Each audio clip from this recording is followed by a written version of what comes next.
Alright guys, let's see what's going on in the pot here. Oh wow, it's looking good. So now I'm going to remove the pepper. Smells so good. Oh, come on. And then you're going to remove, the scallions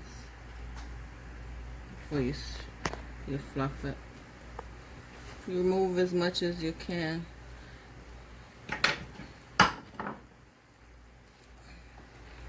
Then I'm just going to give it a nice fluff. See?